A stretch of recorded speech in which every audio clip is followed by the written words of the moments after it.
today, and if OG loses this series, they will not be eliminated, but the Executioner's axe will be hanging over their heads, and it will be held in the hands of Tundra, who will have a chance to be beating Beast Coast and moving on. But apparently we're going to be starting off with a 5-man engagement already, as Yuragi is the man lowest on the field and will be able to escape with his life. Now it's Taiga's turn.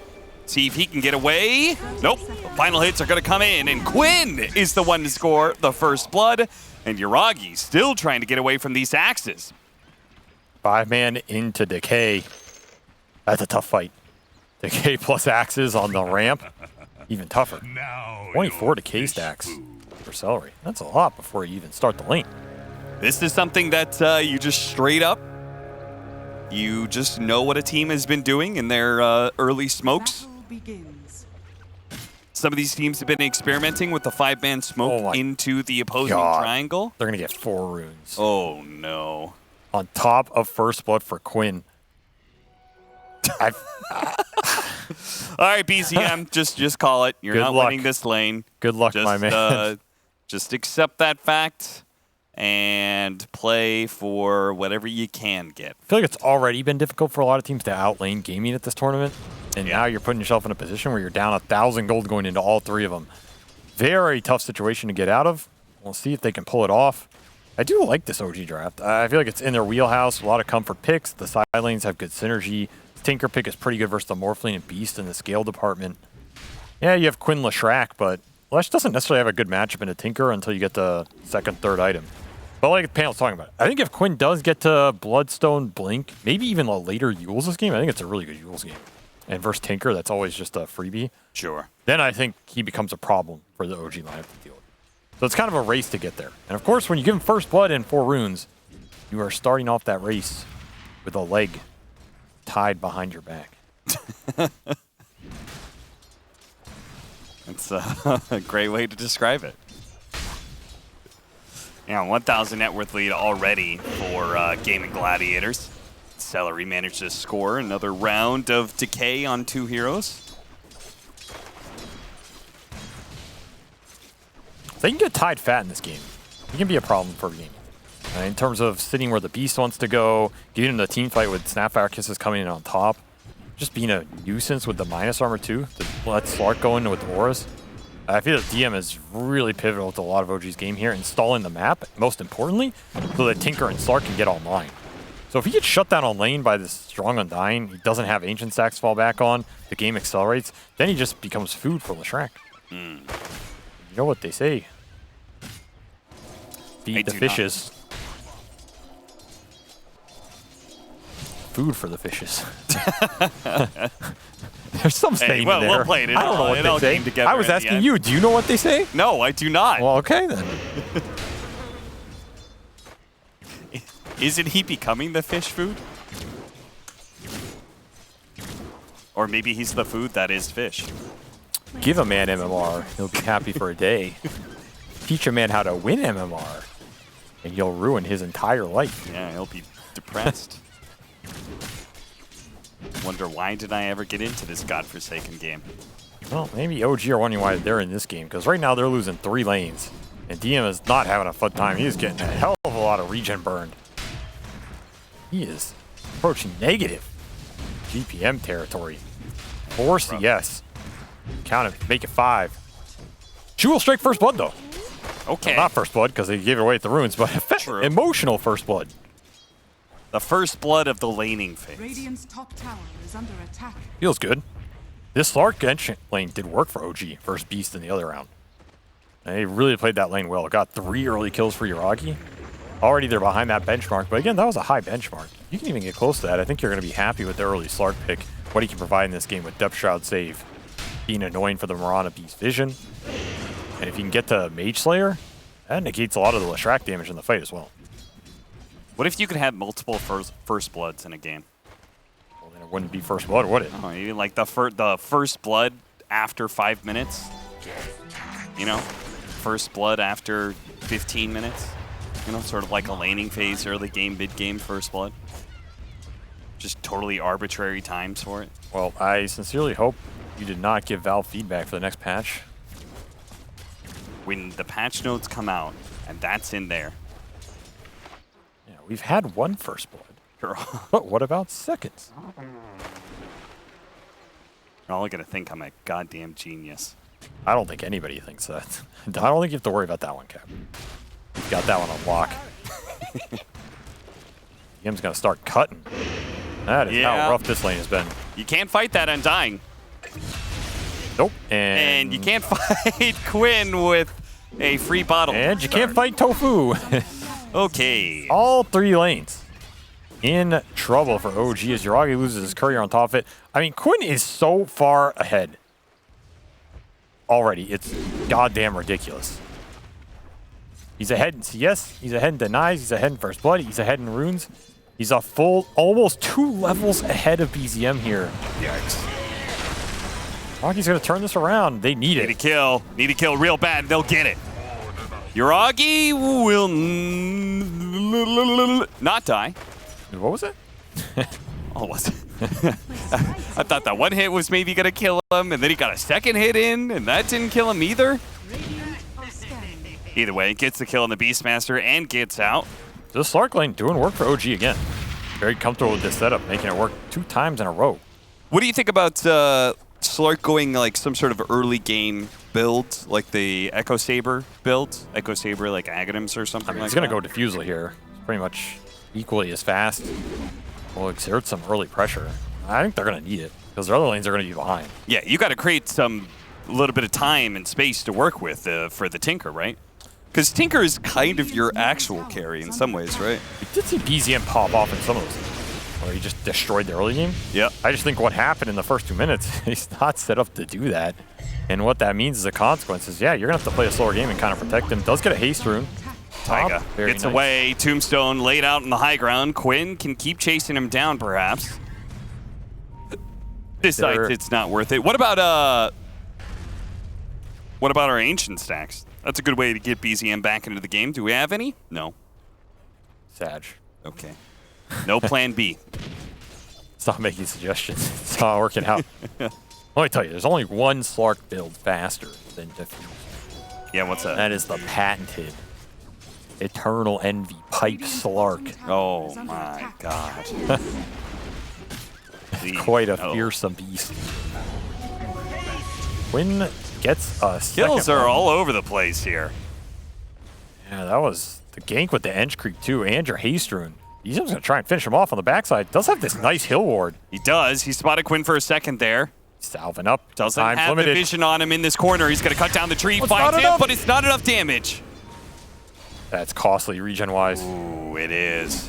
This is going to cancel Quinn's salve. He's also going to be out here. Probably just have to go to base. But he lives. Keeps Tinker's momentum going. going to TP up to top lane because they need the help. Ace was diving in big. And as long as they get the vision, I believe they have the kill. Yuragi, careful! Okay, he gets the kill. You know what? All in. Pretty damn close. That was Making me sweat here. We'll get the second kill for him in the second Agi stack. Slark lane is winning here. Keep playing around it. If they can keep TPing to the safe lane and abusing the beast who wants to push this tower, it's a good kill area for him. And a way to get a lot of the levels back on their heroes. Yeah, it gives enough time perhaps for the Tidehunter to get to a point that he feels like then he can anchor that top lane and hold it in place. That's the dream. Currently is not feeling great about his lane. No, especially with Dyrachyo just rushing Midas here. That is a greedy Morphling build, but if you get it, it pays off in dividends. And he's not really getting pressure. Like, what's going to kick him out of this lane? Nothing soon. Oh, Quinn just walks into it. A Tinker. Beautiful catch. Probably get the +1 for it too. Yeah, you will. Arcane Rune gives him the extra cooldown. Yeah, that was just unfair. DM was like, oh, well, you split Earth. I should be okay here.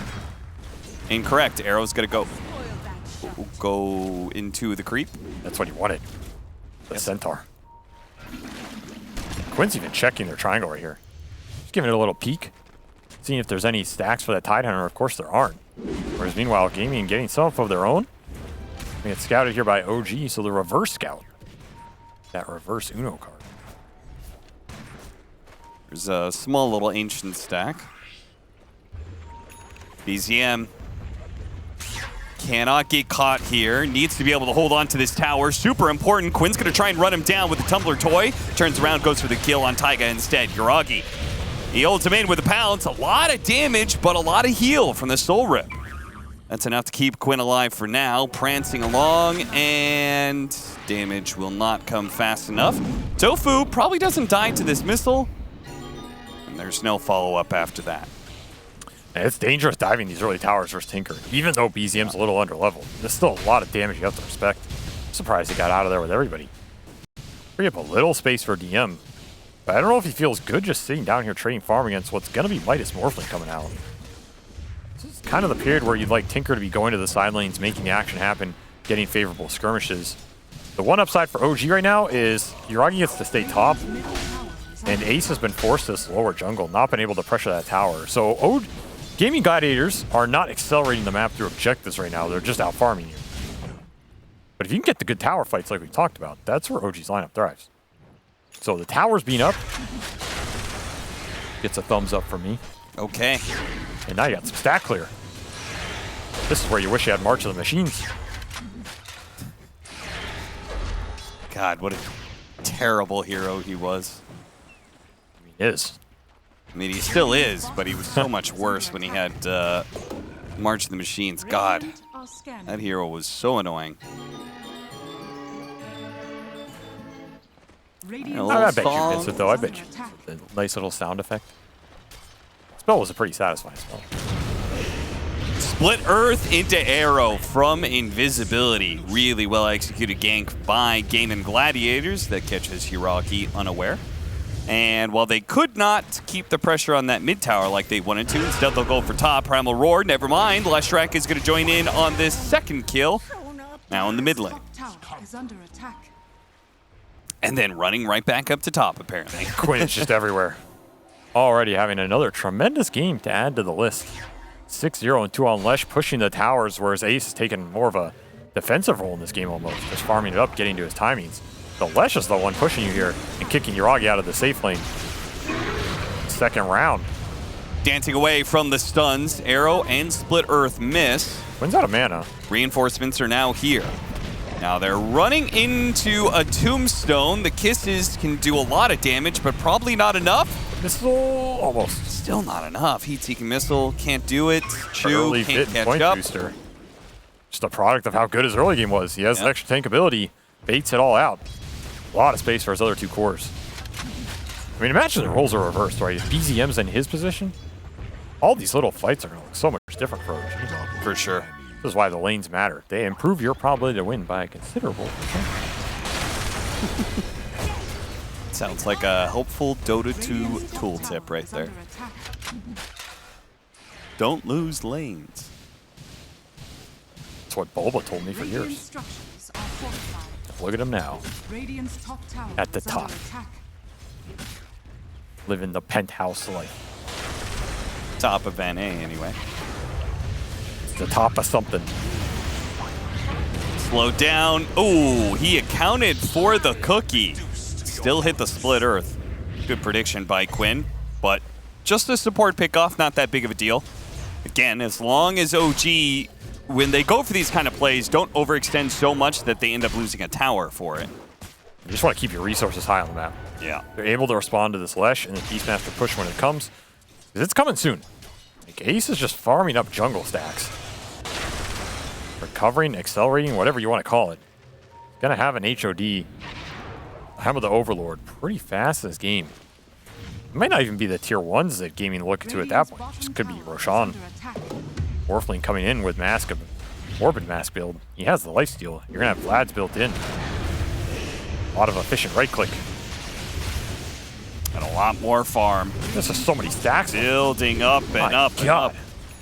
Can we see the stacks number for this game already? Yeah, there's no way OG is stacking nearly as much as they have. Yeah. 10 stacks by 13. I'm surprised he has 6 on Inch. That's actually kind of impressive by Chu. I guess he was just double stacking Tire the whole time. Yeah, remember, the stacks on Radiant are way more impressive because you can't stack double in the main jungle. It's only triangle. Whereas on Dire, you can do it all over. So that's why, you know, that 10 accounting for Dire inflation would really be like a 13 or 14.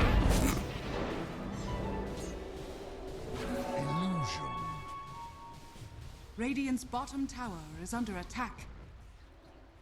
Yule Scepter for Tofu. Some sort of defensive answer and offensive answer for Tinker. I mean, they understand the name of the game. It's a Tinker game. Dire's top tower is under It's attack. all about that hero. Dire's top tower has Tinker's fallen. world. We're all just living in it. We're all just dying in it. Radiant's bottom Turning tower into the snap fire. Duraccio looks for an opening here. I like the way that DM and Taiga just keep on poking away at these towers. is under attack. I mean, they're forcing a lot of response out of game. Radiant's bottom Yeah, they tower are. is under attack. And Chu's going to help them.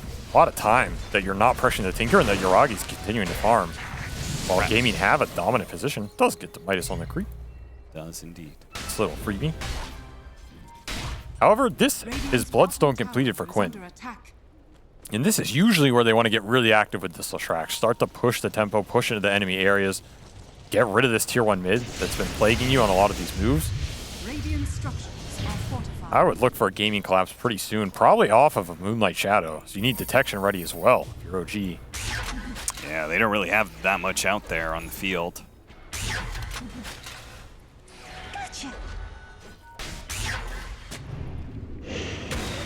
Feel like that second item is so crucial for Tinker. The Shivas. 'Cause Saw it him speeds get up his stalled. farm rate considerably. Big team fight impact. Oh yeah, it's huge. It's all the lane shove, all the damage. That other game we saw, he just never got there. Schofield shut him down, right? Yeah. And it just didn't feel like we were playing a Tinker game. This game is going to be a question of does he get the room to operate to get there again, because it's still a ways off. Looking at probably 3,500 gold. It kind of goes to what you were saying about Gaming Gladiators timing kind of being now. This is also the time that Tinker lineups typically fold.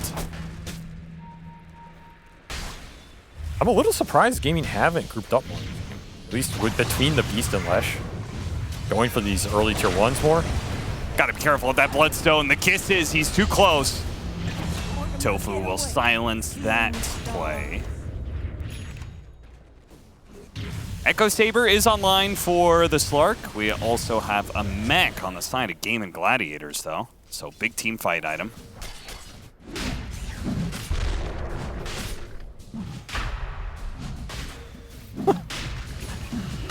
This is an interesting move. This is the Helmet Overload timing.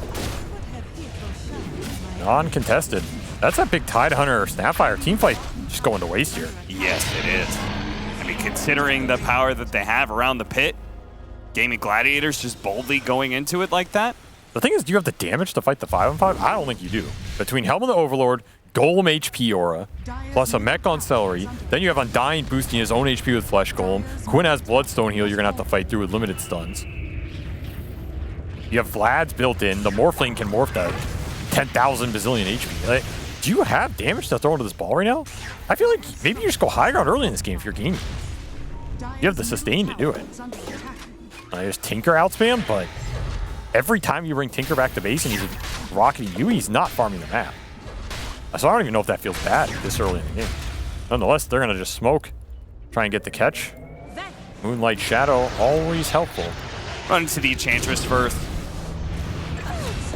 Radiant's bottom tower is under attack. Not quite what they wanted, for sure, but Oh, they'll take it. And they got the early Yules on Tofu. So I think whenever you're playing versus Slark and Tinker, they have some mobility cores, Yules is always good, but Yules is just especially good versus Tinker. The second you Yules them, a lot of times I feel like the team fight's over. Unless he has maybe. Celery saved by Quinn's presence and his mech. Rocky just poking at him, but the ball continues here for Game Gladiators. Looking to bulldoze down another tower. Roggy coming in here, has Echo across. done. Yule Scepter into the arrow. He has Dark Pact. We'll be able to undo the disable there, but I mean, Gaming are really respecting the the 5-man defense from OG. I feel like they're in a stronger position right now, but they just don't want to be caught in a dive situation where maybe Ravage hits you on the back end of this Aegis, or you get clumped up into the kisses and Tinker spells. I mean, I agree, those are the fights that look the best for OG. So being wary of that's not necessarily a bad thing, especially when you're confident you're just going to keep out-farming them on the map. Because Dyrachyo has not joined any of these moves. He is just absolutely free-farming with Midas Morphling. 190 CS. He's just going Ags. Quinn trying to get the Diabolic Edict on the tier 2 tower. Gets caught in the process, but he full heals up. The Ravage goes out now. The kisses are raining in, and Quinn, he will die the first time. But at the second life, OG are having to disengage now. Celery tries to catch up, tries to slow down DM, hit him with the lightning. That'll be enough, surely. Eul Scepter going for the +1. They get that one. Taiga unable to cookie away in time. 3 fall, and all of that just for an Aegis. Quinn very happy to be back up with full HP, full mana, and he will deliver a tier 2 unto Gaming Gladiators. And look what's happening top. A little more clean solo action. Taking another tier 2 for free. He didn't even join that fight. That's just a straight 4-on-5 that OG can't claim a single hero because the heal and the sustain right now, along with the EHP from the Golem buff, way too large. Just severely outpaced OG's damage ramp. And once he gets that Aghanim Scepter, he's going to be able to turn into the Slark. That means being able to pounce the Slark, which is really annoying for him. Steal his agility, which is really bad. Also gives him more mobility for finding the Tinker in the first place. Yeah, you know, it's like that old pun, Uragi, Uragi. Well, now Uragi is my Agi. You can see DM really didn't want to use that Ravage on the first life. Sad. He did not. But did he have a choice? Man, it was forced out of him eventually.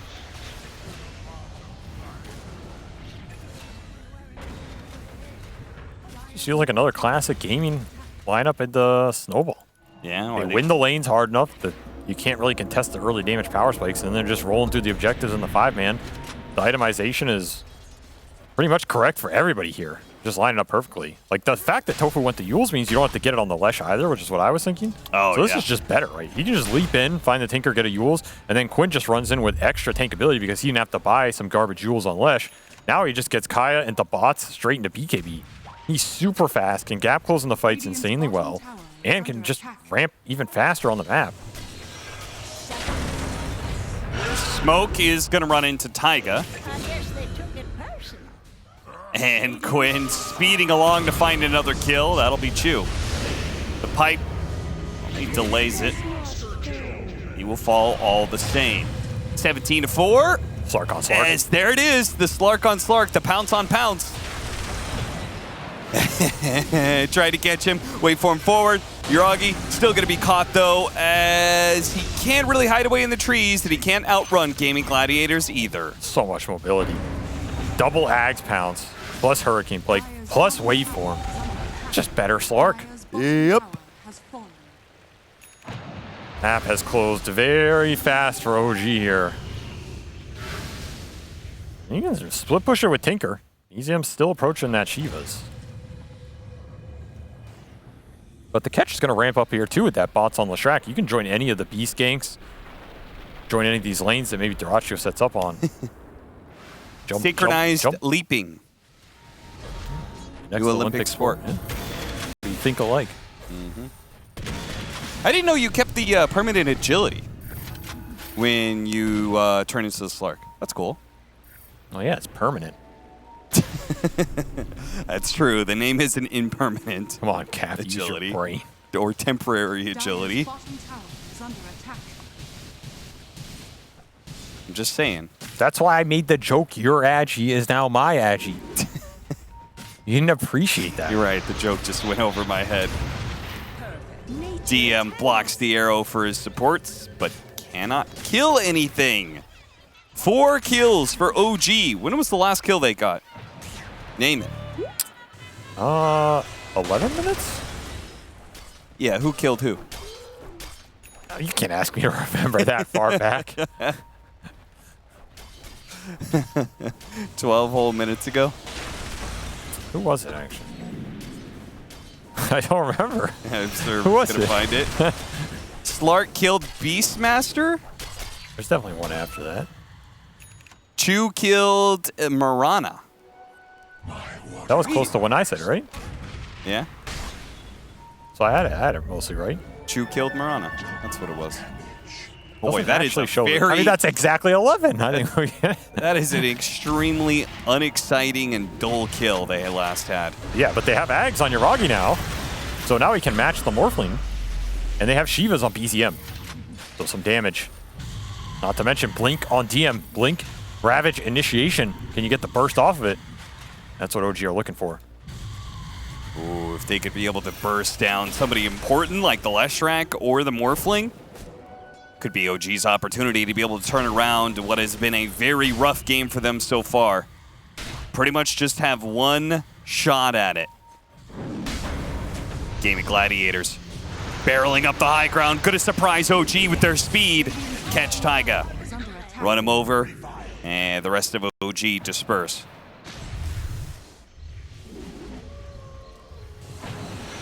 I think you have to bring everybody. You need that Slark Night Vision to set up the jump, and then you need all of your burst instantly into that target. That's pretty much the only way back in this game. Remember when Valve made pets? Yeah, I was watching that armadillo just roll down the lane. Trying to block any attempted arrow with the golem. Tofu just needs to slow him down, and that's what he's gonna do beautifully with some body blocking. I like how Chu sends the golem the other direction. Like, go, get out of here, be free. Run. You're free now. My pet loves venison. Go live a fruitful life.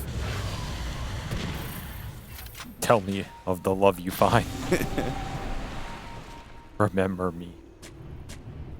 Oh, Quinn chased it down. You brutal, brutal man. Oh, no.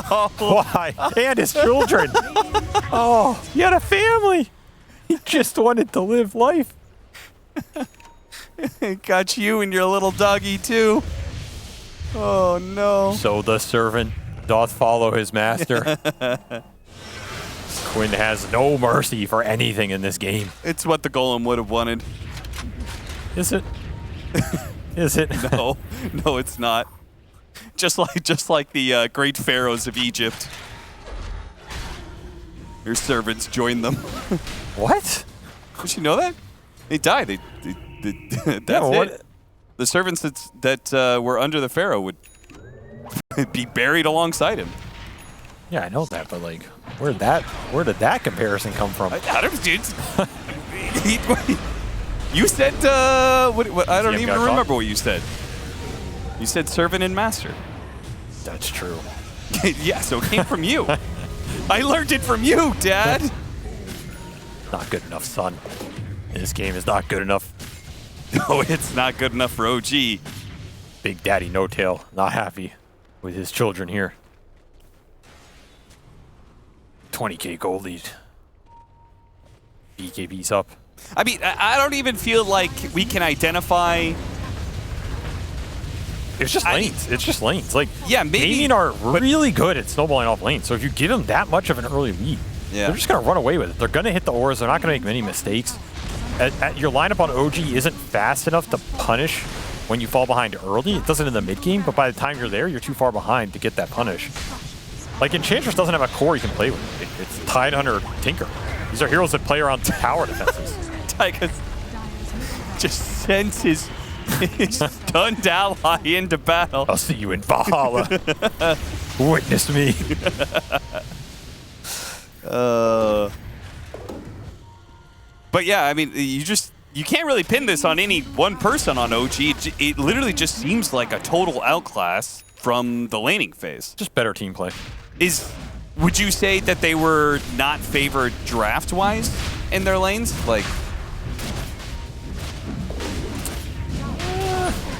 I mean, bottom lane is going to be tough. Like, Tidehunter, Snap, and Undying Morph, that is a lost lane. You're going to just pull, get stacks, and salvage that lane. 100%. You're just trying not to feed kills and make Undying waste a bunch of regen. And they did okay with the Slark lane. Yeah, the Slark Ench lane did fine. And mid was just, I don't know what you want BZM to do when Quinn comes to lane with double his net worth before the creeps in. Yeah, that's just a tough one. Like, 4 runes in first blood.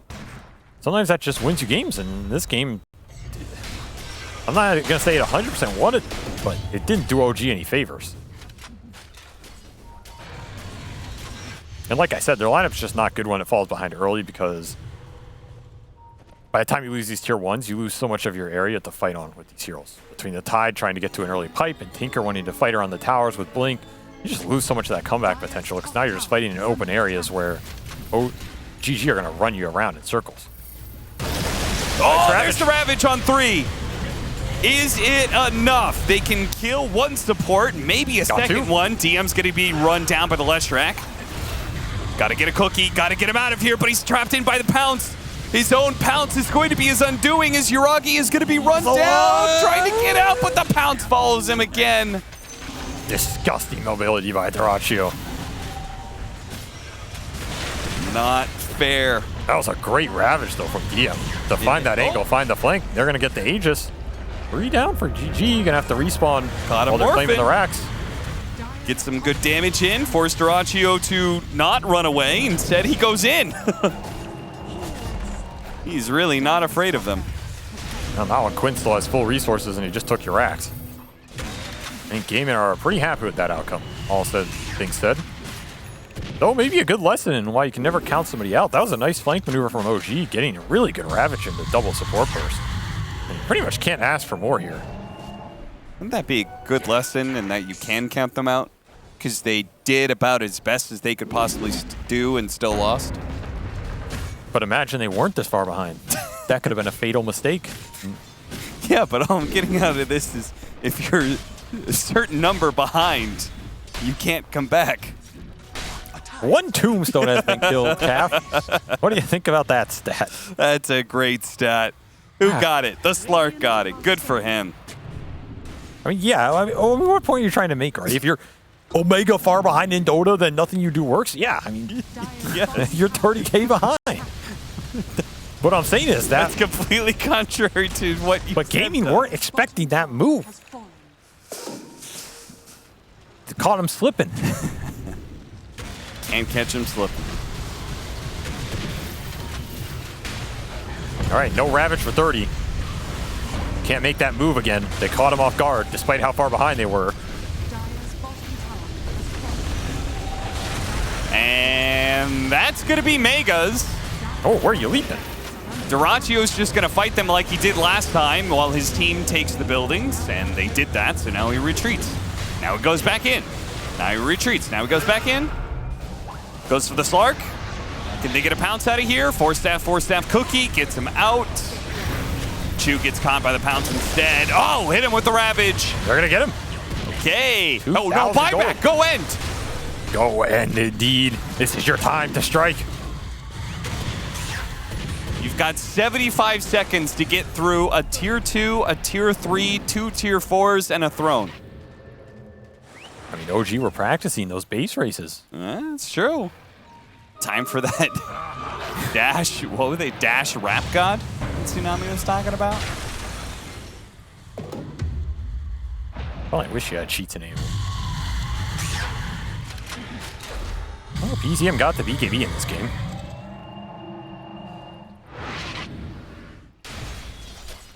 Fortunately, he doesn't have a base left. Yeah, that's the trade-off.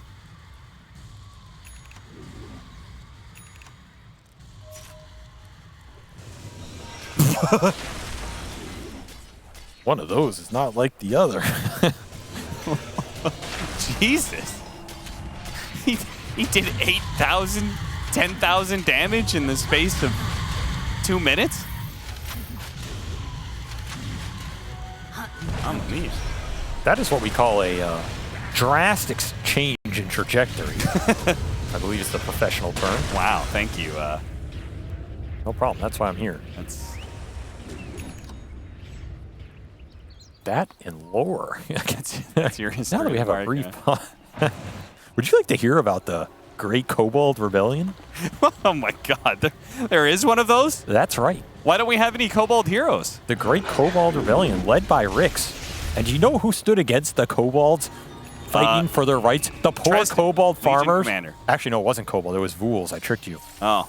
Do you know who stood against the Vool Rebellion and the Vool farmer rights? Legion Commander? That's right, Tresden. Dresden. So next time you think that Legion commander is fighting for justice, just remember, she tried to rob poor farmers of their crops. Yeah, she's definitely a xenophobe. Rocky trying to rob Dyrachyo of his agility. Yeah, but he can't. Rocky just skirts on by with a waveform, gets the Snapfire kill. 4 versus 5, 2 tier 4s, so it's a 6 versus 5 to the favor of OG. But Game of Gladiators have a golem. So we got a Ravage! No! Too fast. Too fast and too furious. Dyrachyo